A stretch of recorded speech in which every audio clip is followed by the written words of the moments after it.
ஞானானந்தமயம் தேவம் நிர்மலஸ்படிகாகிருதிம் ஆதாரம் சர்வ வித்யானாம் ஹயக்ரீவம் உபாஸ்மகே. நெக்ஸ்ட் ஜென் டிவி நேயர்களுக்கு அஸ்ட்ரோ கேஎஸ் ஐயங்காரின் பணிவான நமஸ்காரங்கள். வக்ர குரு பெயர்ச்சி. வக்ர குரு பெயர்ச்சி என்றால் என்ன அப்படின்னு பார்க்கும்பொழுது, வக்ரம் அப்படின்னு சொல்லும்பொழுது சூரியனிலிருந்து குரு 5 ராசிகள் தள்ளி இருக்கக்கூடிய காலகட்டத்தில் வக்கரமாகக்கூடிய வாய்ப்பு உண்டு. இதில் என்ன அப்படின்னா, பொதுவாகவே எல்லா கிரகங்களும் வக்கரமாகும், ராகு கேது சூரியன் சந்திரனை தவிர. மிச்சம் இருக்கக்கூடிய கிரகம்னு சொல்லக்கூடியது பார்த்தேலையானால் மிச்சம் 5 கிரகங்கள் சூரியன் சனி புதன் சுக்கிரன் செவ்வாய், இந்த 5 கிரகங்களும் வக்கரமடையும். ஆனால் புதனும் சுக்கிரனும் வக்கரமடையக்கூடிய காலகட்டம் பார்த்தேலையானால் ஒரு 2 ராசி தாண்டும் பொழுதே அதாவது புதன் சுக்கிரன் இதெல்லாம் 2 ராசி சூரியனை விட்டு தாண்டும் பொழுதே வக்கரகதி அடைஞ்சிடும். ஆனால் குரு சனி இந்த 2 கிரகங்களும் ராஜ கிரகங்கள், மிகவும் மெதுவாக செல்லக்கூடிய கிரகங்கள்னு சொல்லக்கூடியது. சூரியனை விட்டு 5 அதாவது சூரியன் 5 ராசிகள் தாண்டி இருக்கக்கூடிய காலகட்டத்தில் வக்கரகதி அடையும். அதற்கு பிறகு 9வது ராசியில் வக்கர நிவர்த்தி அடையும். பொதுவாகவே அப்படி பார்க்கும்பொழுது பார்த்தோம்னா, இந்த வருஷம் புரட்டாசி மாதம், குரோதி வருஷம் புரட்டாசி மாதம் 29ஆம் தேதி செவ்வாய்க்கிழமை அன்னைக்கு, அதாவது 15/10/2024 அன்னைக்கு வக்கரகதி குரு பகவான் அடைகிறார். சூரியனுடைய ஒளியை விட்டு ரொம்பவும் தூரம் போகிற மாதிரி இருக்கும். அது தவிர பார்த்தீங்கன்னா, உங்களுடைய பொதுவாகவே குரு பகவான் வக்கர நிவர்த்தி பெறுறது அப்படின்னு பார்க்கும்பொழுது தை மாதம் 29ஆம் தேதி, அதாவது 11/2/2025 அந்த காலகட்டத்தில் வக்கர நிவர்த்தி அடைகிறார். சரி, குரு பகவானை பொறுத்தவரையிலும் அப்படின்னு பார்த்தாலேயானால் ஒரு ராசியை விட்டு அடுத்த ராசி போகிறதுக்கு கிட்டத்தட்ட 12லிருந்து 13 மாதம், கிட்டத்தட்ட 30-35 நாட்கள் ஒரு நட்சத்திர பாதத்தை அவர் கடப்பார். ஒரு நட்சத்திர பாதத்தை கடக்கணும்னா ஒரு கிட்டத்தட்ட பார்த்தோன்னா ஒரு 35லேருந்து 40 நாள் ஆகும். இவர் ஒரு ராசியிலிருந்து அடுத்த ராசிக்கு போகிறார் அப்படின்னு சொல்லும்பொழுது மினிமம் 12 மாதங்கள் இல்லைன்னா ஒரு வருஷத்துலேருந்து 13 மாதம் வரலும் ஆகும். இப்போ வக்கரகதியில் பார்த்தீங்கன்னா 120 நாள் வக்கரகதியில் இருக்கார். எப்போன்னா, அதாவது 15/10/2024 11/2/2025 வரை இருக்கக்கூடிய காலகட்டத்தில் வக்கரகதி அடைகிறார். இந்த வக்கரகதியில் பார்த்தீங்கன்னா மிருகசீரிஷம் 2ஆம் பாதத்திலிருந்து ரோகிணி 3ஆம் பாதம் வரலும் வரார். அதற்கப்புறம் வக்கர நிவர்த்தி ஆகிடுறது. சரி, இப்போ வக்கரம் ஆகும்பொழுது என்னென்ன பலன்களை கொடுப்பார் அப்படின்றத பார்க்கலாம். வக்கரம் ஆறுது அப்படின்னா என்ன அப்படின்னு பார்க்கும்பொழுது, பின்னோக்கி செல்லக்கூடியதாக தெரியுமே தவிர பின்னோக்கி எந்த கிரகமும் செல்லாது. ராகு கேதுவை தவிர எந்த கிரகங்களும் பின்னோக்கி செல்லாது.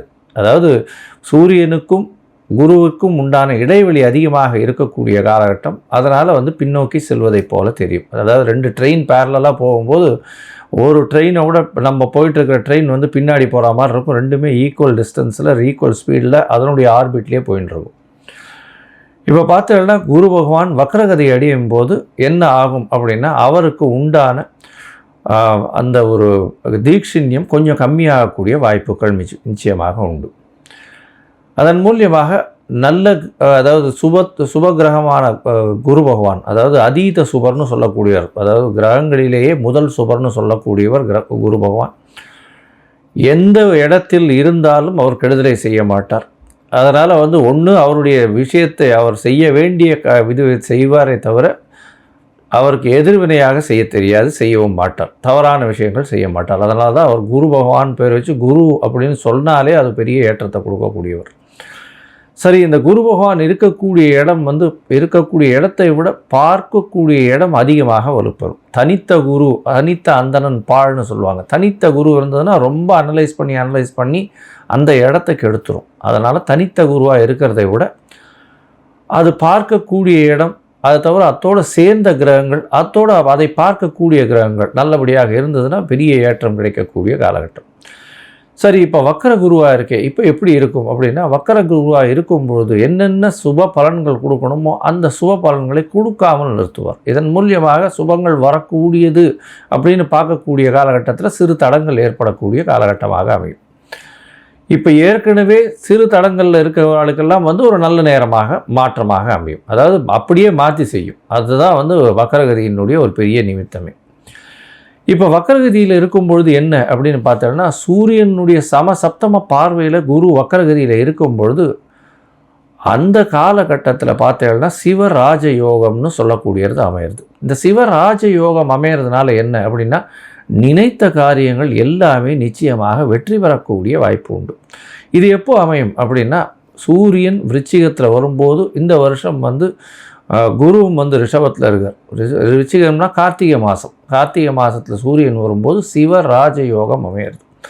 இதன் மூலியமாக பார்த்தோம்னா நல்ல ஒரு ஏற்றம் கிடைக்கக்கூடிய காலகட்டமாக அமையும். அது எந்தெந்த ராசிக்கு அப்படின்றத ஒன்றொன்னா பார்க்கலாம். இப்போ பொதுவாகவே இந்த மிருகசீரிஷம் 2ஆம் பாதத்திலிருந்து ரோகிணி 3ஆம் பாதம் இது எல்லாமே ஒரே ராசியிலேயே இருக்குது. சரி, ஒரே ராசியிலே இருக்கிறதுனால இது ஒரு பெரிய மாற்றத்தை எப்படி கொடுக்கும் அப்படின்னா, வக்கரகதியில் இருக்கும்பொழுது அதனுடைய பாதங்கள் மாறுறதுனால ஒரு மாதத்துக்கு ஒரு தரம் நவாம்சத்தில் அது பாதங்கள் மாறும். மிருகசீரிஷம் 2ஆம் பாதம்னா கன்னியில் வரும். அதற்கு பிறகு 1ஆம் பாதம்னு சொல்லும்போது சிம்மத்தில் வரும். அதற்கு பிறகு ரோகிணி 4ஆம் பாதம் அப்படின்னு சொல்லக்கூடியது கடகத்திலையும், 3ஆம் பாதம்னு சொல்லக்கூடியது மிதுனத்திலையும் வரும். ஸோ இதனால் என்ன ஆகும் அப்படின்னா, அந்த நவாம்சத்தில் இருக்கக்கூடிய இடத்த வச்சு அதனுடைய பலன்களும் மாறும், பார்வைகளும் மாறும். இதனால் என்ன ஆகும் அப்படின்னா, உங்களுக்கு வரக்கூடிய பிரச்சனைகள் ஒரு மாதமோ 1.5 மாதமோ தான் இருக்கக்கூடிய வாய்ப்பு இருக்கும். ஏன்னா கன்னியிலிருந்து சூரிய பகவான் புரட்டாசி 29ஆம் தேதினா 30ஆம் தேதிக்கு மேலே அவர் துலாத்துக்கு போடுவார். துலாம், விருச்சிகம், தனுசு இதுக்கு போகிறாருன்னு வச்சுக்கோங்க. மார்கழி முடிஞ்சு அதுக்கப்புறம் தை மாதம் 29 தேதி அப்படின்னும் போது மகர ராசிக்கு போய் 29 தேதிக்கு போகிறார். இந்த 4 மாதம்னு சொல்லக்கூடியது 120 நாளை தான் பொதுவாகவே இந்த வக்கரகதி அடையிறது. சரி, குரு அப்படின்னு சொல்லும்போது அவர் காரகத்துவம் அப்படின்னு சொல்லுவேனால் குரு பகவானுக்கு உண்டான காரகத்துவம் புத்திர காரகன். அவர் தன காரகன். அதை தவிர தொழிலுக்கு முக்கியமானவர். லாபத்தை ஈட்டி கொடுக்கணும் அப்படின்னா குரு தான் மிகவும் முக்கியமானவர். தொழிலில் மாற்றங்கள் வரணும் அப்படின்னா குரு மிகவும் முக்கியமானவர். அதனால் குரு வக்கரகதி அடையும் போது இந்த 4 ஏரியாவும் பாதிக்கப்படும். அதாவது புத்திர காரகத்துவமும், திருமணத்திற்கு பாக்கியத்தையும், அதை தவிர தன காரகத்துவமும், அதை தவிர பார்த்தீங்களேனால் அவருடைய தொழில் ஸ்தானத்தையும், அதை தவிர காரகம்னு சொல்லக்கூடியது லாபஸ்தானத்தையும் காரகத்தையும் சொல்கிறது. இந்த 4 விஷயங்களும் பிரச்சனைகளுக்கு உண்டாகும். சரி, இப்படி பிரச்சனை வரும்போது என்ன பண்ணலாம்? எளிய பரிகாரம் என்ன பண்ணலாம் அப்படின்னா, குரு பகவானுக்கு உண்டான தட்சிணாமூர்த்தியை போய் சேவிச்சுட்டு வர்றது. சரி, அதற்கப்புறம் அவருக்கு ஒரு மஞ்சள் கலர் வஸ்திரம் அங்கே போய் கொடுத்துட்டு வர்றது. அதை தவிர படிக்கக்கூடிய சிறார்கள், சின்ன குழந்தைங்க, படிக்கக்கூடிய மாணவர்கள் அவர்களுக்கு எழுது பொருட்கள் இல்லைன்னா அவர்களுக்கு உண்டான படிப்பு பொருட்கள் பொருட்களாக வாங்கி கொடுக்கறது, பைசாவாக கொடுக்காம. அதை தவிர பார்த்தீங்கன்னா மஞ்சள் வஸ்திரம் தானம் கொடுக்கறது. குருவுக்கு உண்டானது இந்த அரச மரம்னு சொல்லுவோம். இந்த அரச மரம் அப்படின்னு சொல்லக்கூடியது முல்லை செடி இல்லை கொடி அது சொல்கிறோம் இல்லையா, அது அருகில் இருக்கக்கூடிய கோவில்லையோ இல்லை முல்லை செடி கொடியெல்லாம் ஆற்றுலையே வைக்கக்கூடியதாக இருக்கலாம். இதெல்லாம் நல்ல ஏற்றத்தை கொடுக்கும். குரு பகவானுக்கு உண்டானது மூக்கு கடலை தானமாக கொடுக்கறது. இல்லை சுண்டல் பண்ணிவிட்டு அது கோவிலில் கொடுத்து அதன் மூலியமாக அந்த பிரச்சனைகள் எதுவாக இருந்தாலும் எளிய பரிகாரத்தின் மூலியமாக, அதாவது சுண்டல் பண்ணி தட்சிணாமூர்த்திக்கு வியாழக்கிழமை பண்ணி கொடுக்கறதுனால நல்லது. இல்லையா, வியாழக்கிழமை அன்னைக்கு அதிகாலை எழுந்து, அதாவது 6லிருந்து 7, அதாவது 6 மணிக்கு சூரியனுடைய உதயம்னு சொன்னோமே. ஆனால் வியாழக்கிழமை அன்னைக்கு குரு ஹோரையாக இருக்கும். முதல் 1 மணி நேரம் அந்த ஹோரையில் நெய்யில் விளக்கு குரு பகவானுக்கு போடுறதன் மூலியமாக, தட்சிணாமூர்த்திக்கு போடுறதன் மூலியமாக உங்களுக்கு எந்தவித பிரச்சனைகளும் இல்லாமல் இருக்கும். இல்லைன்னா நீங்கள் படித்த ஆசிரியரை போய் வணங்கிட்டு வர்றது, அருகில் இருக்கக்கூடிய மடாதிபதிகள் இவர்களை போய் வணங்கிட்டு வர்றது, இதன் மூலியமாக உங்களுக்கு எந்த ஒரு பிரச்சனை வந்தாலும், அதாவது குரு வக்கரத்தின் மூலியமாக அது வக்கரம் பிரச்சனைகள் இல்லாமல் செல்லக்கூடும். அதுவும் பண்ண முடியல அப்படின்னா மிகவும் எளிய பரிகாரம் அப்படின்னு சொல்லக்கூடியது பார்த்தேலையானால் காயத்ரி மந்திரம். இந்த காயத்ரி மந்திரம் அப்படின்னு சொல்லும் பொழுது குரு பகவானுக்கு உண்டான காயத்ரி மந்திரத்தை ஒரு நாளைக்கு 3 தடவையாவது ஜபிக்கிறதன் மூலியமாக இந்த காயத்ரி மந்திரம் ஒரு நல்ல ஏற்றத்தை கொடுத்து உங்களுக்கு மாற்றத்தை நிச்சயமாக கொடுக்கும். சரி, இப்போது ஒரு ராசியாக மேஷம் முதல் மீனம் வரை இந்த குரு வக்கர பெயர்ச்சி என்ன செய்யும் அப்படின்றத பார்க்கலாம். அதற்கு முன்னாடி என்னுடைய மொபைல் நம்பர் கீழே ஸ்க்ராலிங்கில் போயின்னு இருக்கும். உங்களுக்கு அஸ்ட்ராலாஜிக்கல் கன்சல்ட் தேவைப்பட்டதுன்னா எனக்கு ஃபோன் பண்ணுங்க. உங்களுடைய date, time, place of birth, உங்களுடைய பெயர், தாய் தகப்பனார் பெயர் கொடுத்து இல்லையானால் ஜாதகத்தை போட்டு சந்தி இருக்கான்னு முதல்ல பார்த்துட்டு, அதாவது நட்சத்திர சந்தி, பாத சந்தி, அதை தவிர லக்ன சந்தி ஏதாவது இருந்ததே ஆனால் அதற்கு பிறகு அதை கரெக்ஷன் பண்ணிவிட்டு அதற்கு அப்புறம் உங்களுடைய தசாபுக்தி அந்தரம் சூக்ஷ்மம் இன்றைய காலகட்டத்தில் இருக்கக்கூடிய கோச்சாரத்தின் வழியாக உங்களுக்கு என்ன பலன், எளிய பரிகாரம் என்ன அப்படின்றத சொல்கிறேன். இப்போது மேஷம் முதல் மீனம் வரை வக்கர குரு 2024 எப்படி இருக்குன்றதை பார்க்கலாம். மீனம், புரட்டாதி, உத்திரட்டாதி, ரேவதி இந்த 3 நட்சத்திரம் 9 பாதங்களை கொண்ட ராசி. ராசியின் அதிபதினு சொல்லக்கூடிய ஒரு குரு பகவான் ராசிக்கு 3ஆம் இடத்துல இருக்கார். ராசிக்கு 3ஆம் இடத்துல இருக்கக்கூடிய குரு பகவான் வக்கரகதியாருது 15/10/2025 11/2/2025 வரலாம் 120 நாட்கள் வக்கரகதியில் வரார். இந்த காலகட்டத்தில் பார்த்தாலேயானால் அதாவது புத்திரஸ்தானாதி புத்திர காரகன்னு சொல்லக்கூடிய குரு பகவான், அதாவது அது தவிர தனகாரகன்னு சொல்லக்கூடிய குரு பகவான் 3ஆம் இடத்துல முயற்சி ஸ்தானத்தில் இருக்கக்கூடிய காலகட்டத்தில் அவர் வக்கரம் பெற்று இருக்கிறதன் மூலியமாக எப்படி இருக்கும்னு பார்த்தேன்னா நல்ல ஒரு ஏற்றத்தை கொடுக்க போகிறார். இந்த மீன ராசிக்காரர்களுக்கு என்ன ஏற்றம் வரும் அப்படின்னு பார்த்தாலேயானால் உங்களுடைய ராசிக்கு 3ஆம் இடத்துல இருக்கக்கூடிய முயற்சி ஸ்தானத்தில் சிறு சிறு பிரச்சனைகள் வந்தாலும் பணவரவு பஞ்சம் இருக்காது. குடும்பத்தில் நல்ல ஒரு ஏற்றம், ஆரோக்கியம் இருக்கக்கூடிய காலகட்டம். கணவன் மனைவிக்குள்ளே நல்ல ஒரு அண்டர்ஸ்டாண்டிங் ப்ராப்பராக இருக்கக்கூடிய வாய்ப்புகள் உண்டு. எதிர்பாலினத்தவர் மூலியமாக நல்ல ஒரு ஏற்றம் கிடைக்கும். அதை தவிர பார்த்தாலேயானால் ஃப்ரெண்ட்ஷிப்பு, நண்பர்கள் மூலியமாக நல்ல ஒரு ஏற்றம், பார்ட்னர்ஷிப், பிஸ்னஸில் ஒரு ஏற்றம் இருக்கக்கூடிய காலகட்டமாக அமைய போகிறது. இந்த குரு வக்கர பயிற்சியில் பார்த்தாலேயானால் உங்களுடைய ராசிக்கு சமசப்தமத்தில் குரு பகவான் செவ்வாய் 2ஆம் பாதம் இருக்கும் பொழுது, அதாவது 15/10 15/11 வரலும் இருக்கக்கூடிய காலகட்டம் சமசப்தமத்தில் நவாம்சத்தில் இருப்பார். செவ்வாயினுடைய 2ஆம் பாதத்தில் இருப்பார். அதாவது செவ்வாய் நட்சத்திரம்னு சொல்லக்கூடிய மிருகசீரிஷம் 2ஆம் பாதத்தில் இருப்பார். இந்த நட்சத்திரத்தில் இருக்கும்போது, நட்சத்திர பாதத்தில் இருக்கும்பொழுது பார்த்தாலேயானால் சிவராஜ யோகமும் அமையிறது. உங்களுடைய ராசிக்கு 9ஆம் இடத்தில் சூரிய பகவான் வளர்.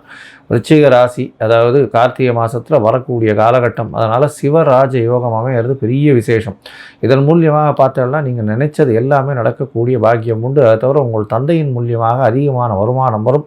தந்தையின் தொழிலில் செய்பவர்களுக்கு பெரிய ஏற்றம் கிடைக்கக்கூடிய காலகட்டமாக அமைய போகிறது. அதை தவிர பார்த்தோம்னா தந்தையின் மூலியமாக இந்த கண்டினியூஸ் பிஸ்னஸ் பண்ணுறவாளுக்கெல்லாம் திடீர் யோகம் வரக்கூடிய வாய்ப்புகள் நிச்சயமாக இருக்கும். வெளிநாடு போய் படிக்கக்கூடிய மாணவர்கள், படிக்கணும்னு பார்த்துட்டு இருக்க மாணவர்களுக்கு நல்ல ஒரு ஏற்றம் கிடைக்கக்கூடிய காலகட்டமாக அமைய போகிறது. வெளிநாட்டுக்கு படிக்கணும்னு போகிறவாளுக்கு நினைச்ச இடத்துல நினைச்ச குரூப் கிடைக்கக்கூடிய வாய்ப்பு உண்டு. ஏற்கனவே உங்களுக்கு 7.5 சனி, வக்கர சனி போயின்னு இருக்கு, 7.5 சனி நடந்துட்டுருக்கு. 12ஆம் இடத்துல சனி பகவான் இருக்கிறதுனாலையும் வெளிநாடு போகக்கூடிய பாக்கியம் கொடுக்கும். ஆனால் நீங்கள் நினைத்த இடத்தில் நினைத்த யூனிவர்சிட்டி படிக்கிறதுக்குன்னு போகிறீங்கன்னா கண்டிப்பாக அது இப்பொழுது கிடைக்கக்கூடிய வாய்ப்புகள் கார்த்திகை மாதத்தையே கிடச்சிரும். உங்களுடைய ராசிக்கு பார்த்தாலேயானால் அதாவது செவ்வாய் 1ஆம் பாதம் அப்படின்னு சொல்லக்கூடிய மிருகசீரிஷம் 1ஆம் பாதத்தில் நவாம்சத்தில் இருக்கும்பொழுது 6ஆம் இடத்தில் குரு பகவான் இருக்கிறதா இருக்கும். இந்த காலகட்டத்தில் புதிய போட்டிகள் எதுவும் வேண்டாம். புதுசாக கடன் வாங்கக்கூடிய வாய்ப்புகள் உண்டு. பகை அதிகரிக்கக்கூடிய வாய்ப்பு உண்டு. பகைவர்கள் உங்களை ஈஸியாக டேக்கிள் பண்ணிட்டு போகக்கூடிய வாய்ப்புகள் மிகவும் அதிகம். அதனால் கொஞ்சம் பொறுமையாக இருக்கிறது ரொம்ப நல்லது. உங்களுடைய ராசிக்கு பார்த்தாலேயானால் ரோகிணி 4ஆம் பாதம் இருக்கக்கூடிய காலகட்டத்தில் நல்ல ஒரு ஏற்றம் கிடைக்கும். புதிய புகழ், அந்தஸ்து, கௌரவம்லாம் கிடைக்கக்கூடிய காலகட்டம். இது 15/12 15/1 வரலும் இருக்கக்கூடிய 1/2025 வரலும் இருக்கக்கூடிய காலகட்டம். மார்கழி மாதத்தினுடைய காலகட்டத்தில் நல்ல ஒரு ஏற்றம் இருக்கக்கூடிய காலகட்டம். புதுசாக உங்களுக்கு பதவி, புகழ், அந்தஸ்து, கௌரவம்லாம் வரக்கூடிய வாய்ப்புகள் உண்டு. தந்தையின் மூலியமாக ஏற்றம் கிடைக்கக்கூடிய காலகட்டமாக அமைய போகிறது. இந்த வக்கர பயிற்சியில் பார்த்தாலேயானால் 15/1 11/2 வரலும் இருக்கக்கூடிய காலகட்டத்தில் பார்த்தாலேயானால் உங்களுடைய ராசிக்கு 4ஆம் இடத்துல கேந்திரத்தில் போய் இருக்கக்கூடிய காலகட்டமாக இருக்கும். அதாவது நவாம்சத்தில், ஏன்னா ரோகிணி 3ஆம் பாதத்தில் போய் இருக்க, அந்த 3ஆம் பாதத்திலிருந்து 11/2 அன்னியிலிருந்து அவர் வக்கர நிவர்த்தியம் அடைகிறார். இதன் மூலியமாக தாயின் உடல்நிலையில் நல்ல ஒரு ஏற்றம் இருக்கும். பெரிய ஏற்றங்கள், தாயின் மூலியமாக நல்ல ஒரு பணம் சொத்துக்கள் சேரக்கூடிய பாக்கியம் நிச்சயமாக உண்டு.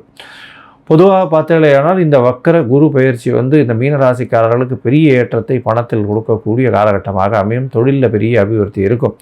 உங்களுடைய ராசிக்கு சப்தமத்தையும் பார்க்குறார், 9ஆம் இடத்தையும் பார்க்குறார், 11ஆம் இடத்தையும் வந்து குரு பகவான் பார்க்கறதுனால நல்ல ஒரு ஏற்றம் இருக்கும். இருந்தாலும் திருமணத்தில் சிறு சிறு தடைகள் வரக்கூடிய வாய்ப்புகள் உண்டு.